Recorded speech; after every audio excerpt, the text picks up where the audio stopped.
Hi guys, welcome to my channel. இன்றைக்கி நாம் காரசாரமான முறையில் மீன் குழம்பு எப்படி செய்யணும்னு பார்க்கலாங்க. அதுக்கு முன்னாடி என்னுடைய சேனலுக்கு சப்ஸ்கிரைப் பண்ணாதவங்க சப்ஸ்கிரைப் பண்ணி விடுங்க. பக்கத்தில் உள்ள பெல் பட்டனை கிளிக் பண்ணி விடுங்க. ஃபஸ்ட்டு அதுக்கு ஒரு கடாய் எடுத்துக்கோங்க. கடாய் சூடானதும் ஒரு 2 ஸ்பூன் அளவுக்கு நல்லெண்ணெய் சேர்த்துக்கோங்க. மீன் குழம்புக்கு நல்லெண்ணெய் சேர்த்து பண்ணும்போது நல்ல ருசியை கொடுக்கும். 1 ஸ்பூன் சின்ன சீரகம், 7-8 பூண்டு சேர்த்துக்கோங்க.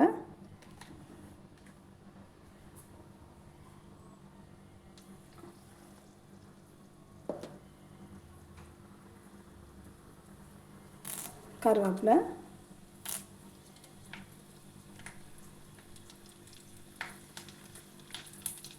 வெங்காயம் சேர்த்துக்கோங்க. சின்ன வெங்காயம் இருந்தால் சின்ன வெங்காயம் ஒரு 10-15 சேர்த்துக்கோங்க. நான் பெரிய வெங்காயம் தான் கட் பண்ணி வச்சுருக்கேங்க. சின்ன வெங்காயம் சேர்த்து பண்ணும்போது மீன் குழம்பு இன்னும் ரொம்ப ருசியாக இருக்கும்.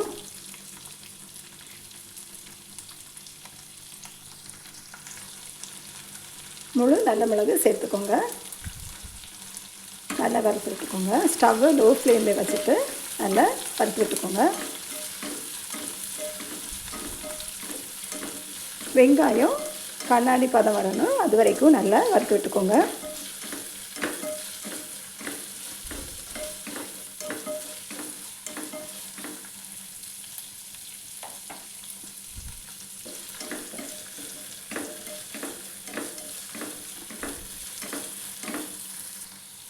உப்பு சேர்க்கலாம். உப்பு சேர்த்து நாம் வறுக்கும்போது சீக்கிரமாக வெங்காயம் வறுபடும்.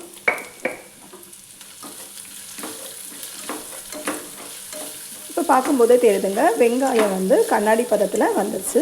இப்போ நாம் கட் பண்ணி வச்சுருக்கிற தக்காளி சேர்க்கலாம். நான் 3 தக்காளி எடுத்துருக்கேங்க. 3 சைஸ் அளவுக்கு தக்காளி சேர்த்துருக்கேன்.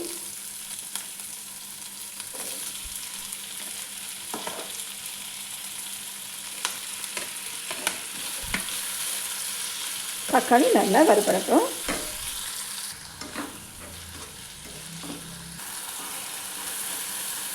இப்போ நமக்கு போட்ட வெங்காயம், தக்காளி, பூண்டு, நல்ல மிளகு, சீரகம், கருவேப்பிலை எல்லாமே நல்லா வெந்தாச்சுங்க. நல்லா சாஃப்ட் தன்மையில் வந்துட்டு. ஸோ இது எப்படியே ஒரு ஓரமாக இருக்கட்டும். இதை நம்ம ஆற வச்சு மிக்ஸி ஜாரில் போட்டு நல்ல மை மாதிரி பேஸ்ட்டாக அரைச்சி கொண்டு வரணும்.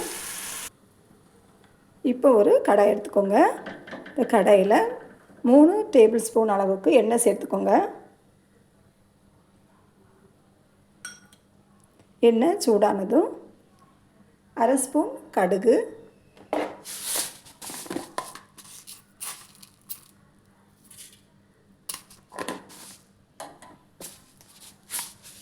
1/2 ஸ்பூன் வெந்தயம்,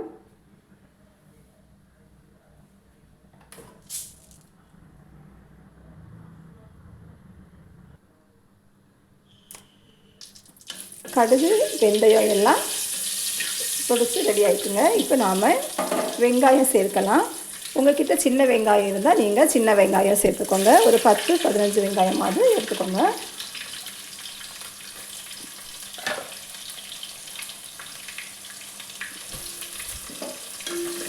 வெங்காயம் நல்ல நிறமாகட்டும், அதாவது கண்ணாடி பதத்தில் வெங்காயம் வறுபடட்டும். ஒரு பச்சை மிளகாவை கட் பண்ணி போடுவீங்க. இப்படி நாம் மீன் குழம்பு வைக்கும்போது குழம்பு நல்லா கெட்டியாக வரும். நமக்கு சாப்பிடும்போது நல்ல ஒரு ரிச்சான சுவையையும் கொடுக்கும். இப்போ பார்த்திங்கன்னா கண்ணாடி பக்குவத்தில் வெங்காயம் நல்லா வந்தாச்சுங்க, சேஞ்ச் ஆகிட்ட நிறமும். ஸோ இப்போ நாம் உப்பு சேர்க்கலாம். தேவையான அளவுக்கு உப்பு சேர்த்துக்கோங்க. உப்பு போட்டு நாம் வறுக்கும்போது வெங்காயம் சீக்கிரமாக வறுபடும். நாம் நல்லெண்ணெயில் மீன் குழம்பு செய்கிறவங்க காரசாரமாக நல்ல ருசியை கொடுக்குங்க. 2 ஸ்பூன் மிளகு, 3 ஸ்பூன் மல்லி,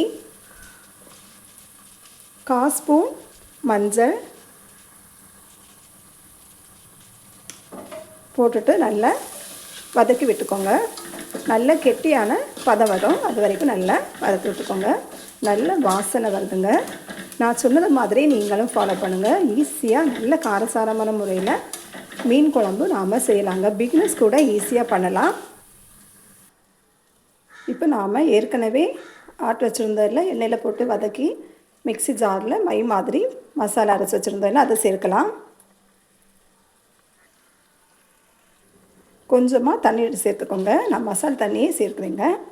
உங்களுக்கு குழம்பு எவ்வளோ வேணுமோ அதுக்கேற்றவாறு தண்ணீர் விட்டு சேர்த்துக்கோங்க. வாசனை செம்மையாக வருதுங்க. பிக்னஸ் கூட ஈஸியாக பண்ணலாம். நான் சொன்ன மெத்தடை அப்படியே ஃபாலோ பண்ணுங்கள். மீன் குழம்பு ஈஸியாக பண்ணலாங்க. இப்போ பச்சை வாசனையில் போகட்டும். நாம் ஏற்கனவே எண்ணெயில் வதக்கிட்டு தான் நாம் மசாலா இதில் சேர்த்துருக்கோம். அதனால் நல்லா கொதிக்கணும் அப்படின்னா தேவையில்லைங்க. இப்போ இதில் ஒரு புளி கரைசல் தண்ணி சேர்க்கலாம். ஒரு எலுமிச்சை சைஸ் அளவுக்கு புளி எடுத்துக்கோங்க. அதை தண்ணியில் ஒரு 1/4 மணிக்கூர் ஊற வச்சு அந்த புளி சாறை இதில் சேர்த்துக்கோங்க. ஒரு மூடி போட்டு மூடிக்கலாங்க. கொஞ்சம் கொதிக்கட்டும். பச்சை வாசனையெல்லாம் போகும். அது மட்டும் இல்லாமல் நமக்கு போட்ட அந்த எண்ணெய் எல்லாமே தனித்தனியாக பிரிஞ்சு வரணும். சரியா?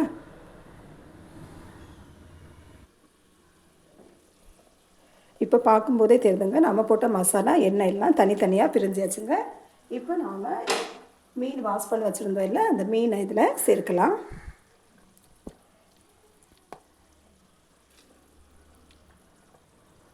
இது வந்து வேளா மீன். சரியா? வேளா மீன் வந்து சாப்பிட்றதுக்கு நல்ல ருசி கொடுக்குங்க.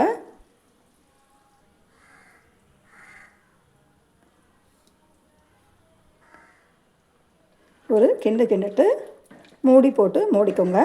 இந்த ஸ்டேஜில் செக் பண்ணிக்கோங்க. உப்பு, மிளகு, காரம் எல்லாம் செக் பண்ணிக்கோங்க.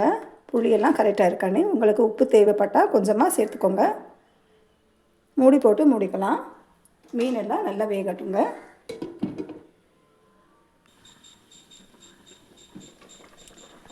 அவ்வளோதாங்க, மீன் குழம்பு நல்ல காரசாரமாக ரெடி ஆகிட்டுங்க. அட்டகாசமான முறையில் மீன் ரெடி ஆகிட்டுங்க.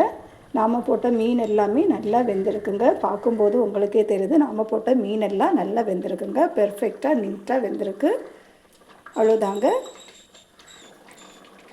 அவ்வளோதாங்க நல்ல ஈஸியான முறையில், அட்டகாசமான முறையில் மீன் குழம்பு எப்படி செய்யணும்னு காமிச்சு தந்துட்டேங்க. இந்த வீடியோ உங்களுக்கு பிடிச்சிருந்தா மறக்காமல் லைக் பண்ணுங்கள், ஷேர் பண்ணுங்கள், கமெண்ட்ஸில் போட்டு விடுங்க.